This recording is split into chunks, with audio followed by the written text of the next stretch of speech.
Hey guys! Tonight we wander through the sun-warmed streets of ancient Rome, long before neon lights or Instagram stories existed. You probably won't survive this without a little awe, or at least a twinge of sensory overload, as merchants shout, carts rattle over cobblestones, and the smell of fresh bread mingles with, well, let's say less appetizing aromas drifting from nearby tanneries. So, before you get comfortable, take a moment to like the video and subscribe, but only if you genuinely enjoy what I do here. And while you're at it, post your location and local time in the comments. Let's see where in the world this evening's journey finds you. Now, dim the lights, maybe turn on a fan for that soft background hum, and let's ease into tonight's journey together.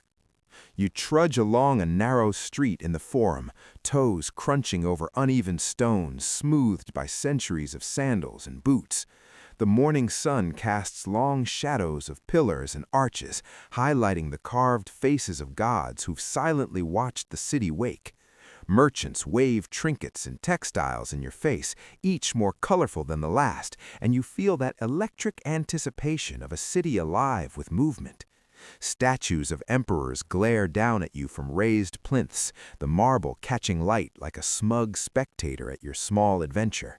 A vendor hawks bread so fragrant it nearly pulls you into his stall, and you imagine the baker kneading dough hours before dawn, oblivious to the bustle he will create.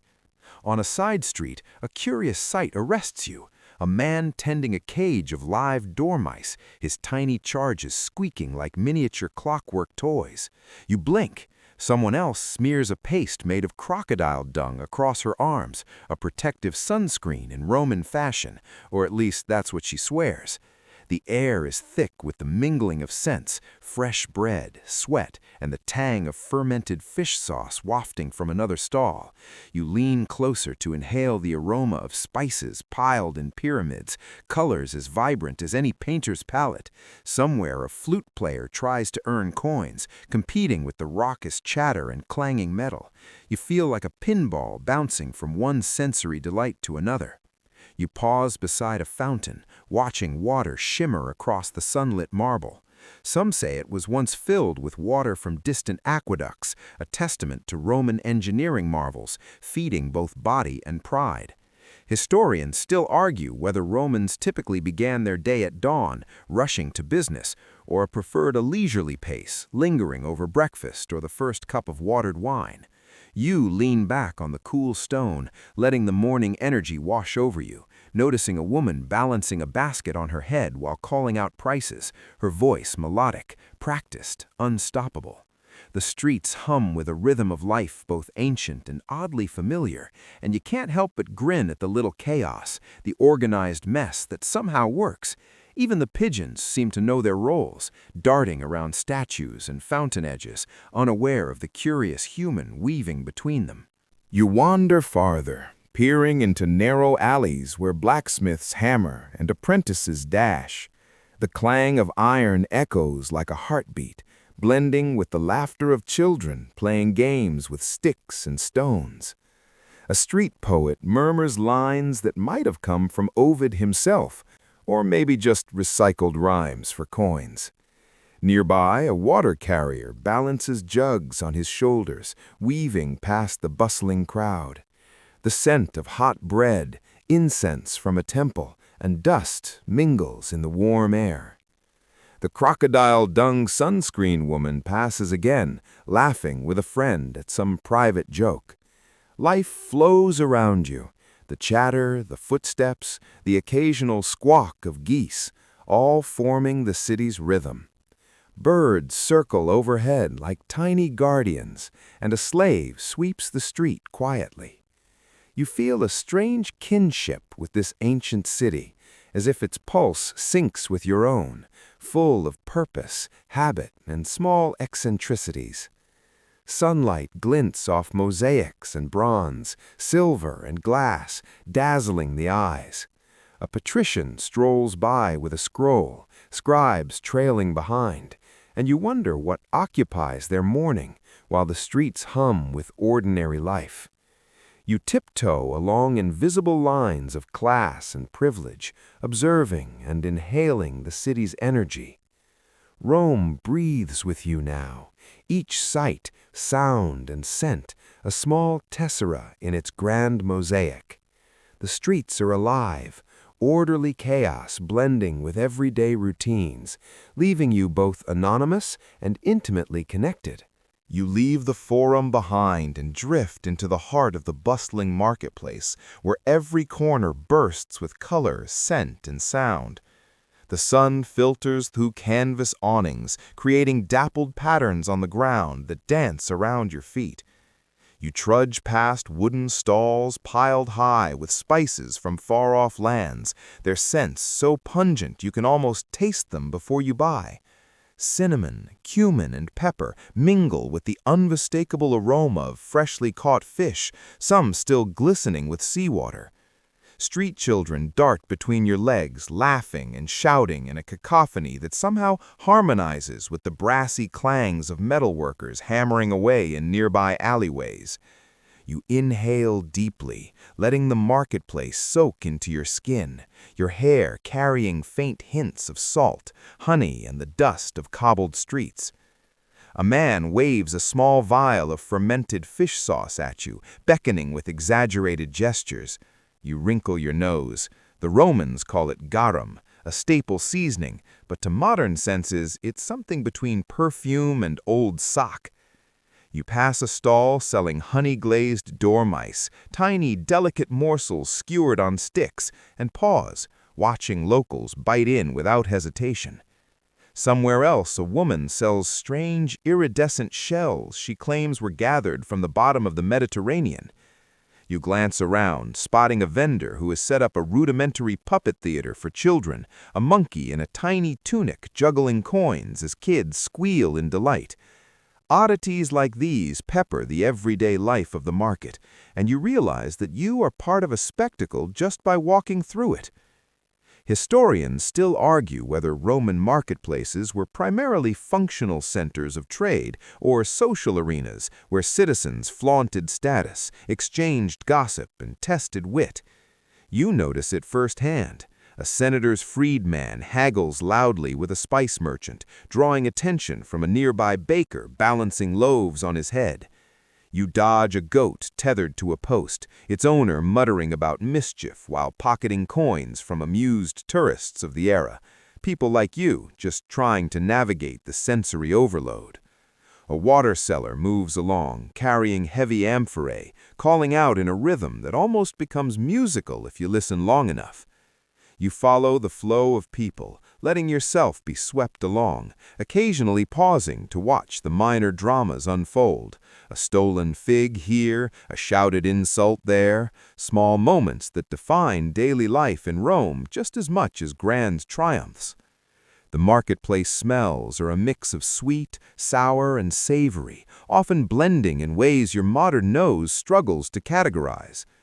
You stop beside a stall that specializes in oddities, small jars of dried lizard, bronze figurines, and amulets etched with symbols that promise health, wealth, or love. The vendor winks. You leave the bustling marketplace behind and wander into quieter streets where sunlight glints off temple columns and the scent of incense drifts lazily through the air.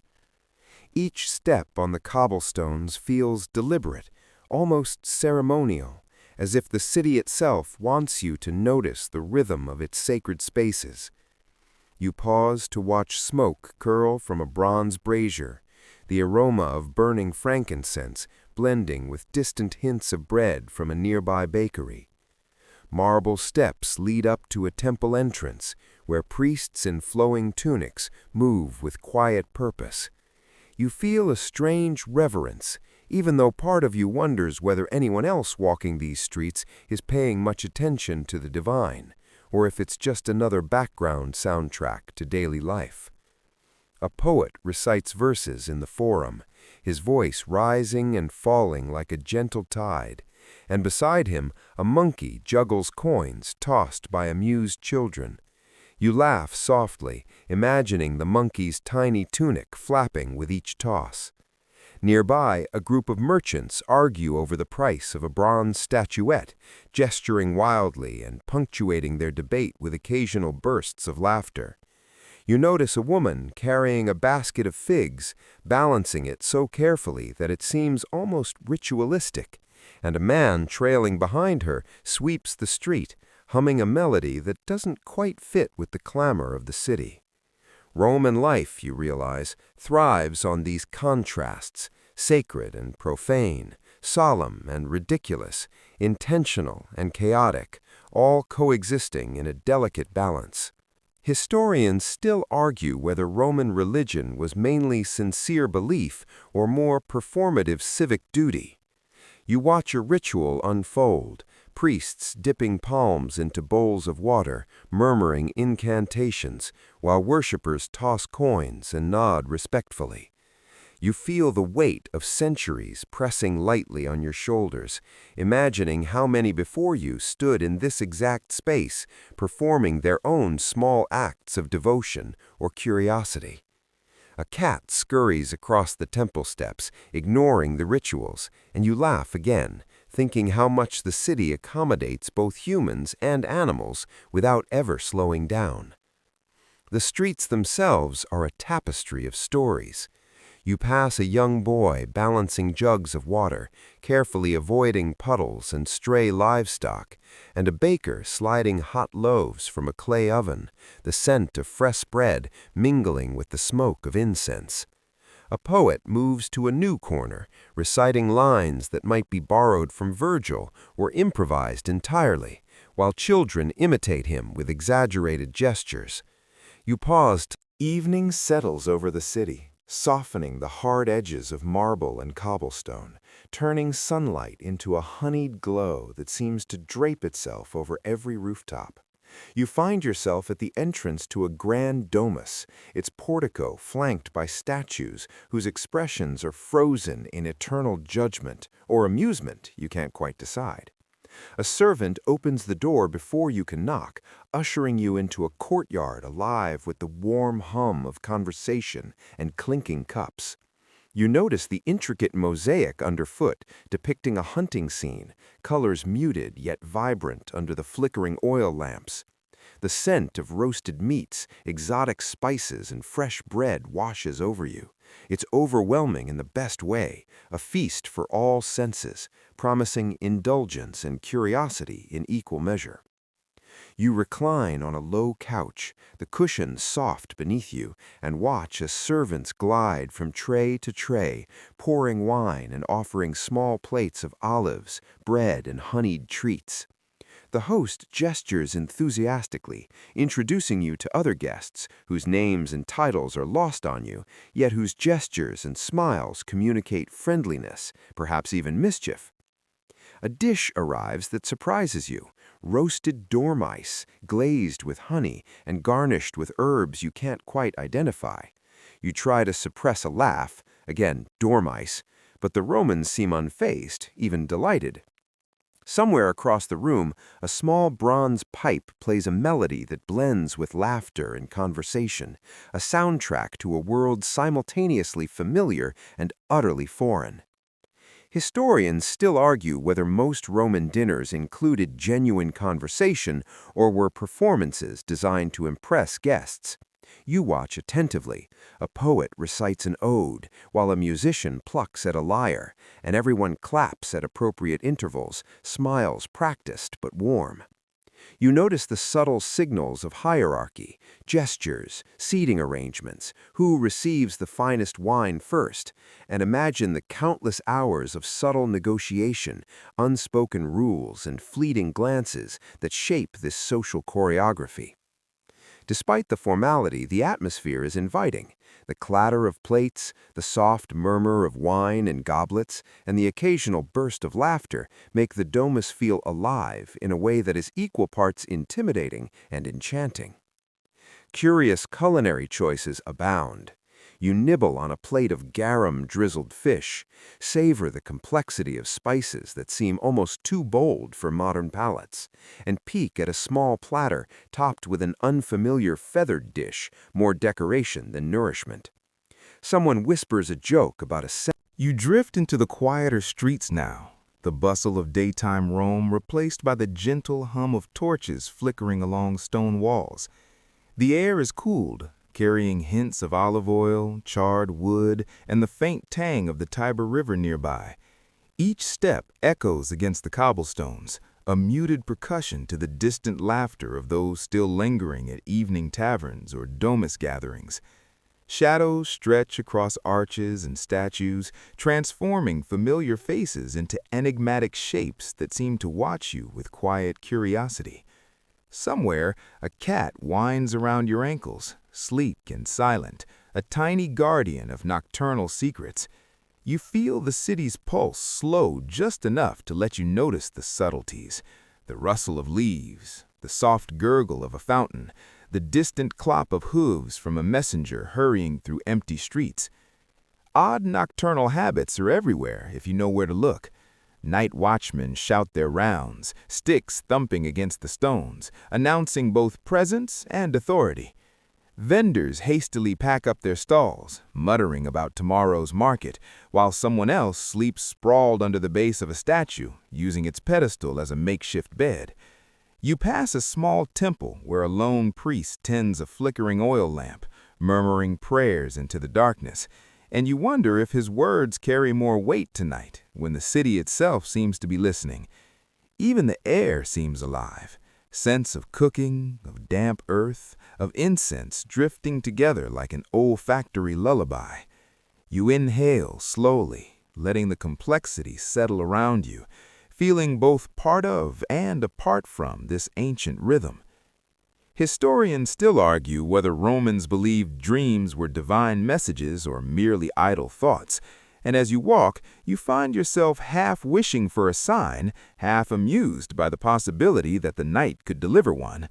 You pass doorways where lamps have dimmed to a faint glow, overhearing whispers or laughter, tiny fragments of lives continuing unseen. A group of youths plays quietly in a courtyard, balancing on low walls and making secret games of the dark, while the sound of a flute drifts from a distant window. Even in stillness, Rome is alive. Even in shadows, the city breathes. Your footsteps feel lighter, slower, attuned to the subtle cadence of nocturnal life, as if the city is guiding you. Slowly, you let your pace ease even further, feeling the tension of walking through crowded streets, bustling markets, and ornate domus melt away.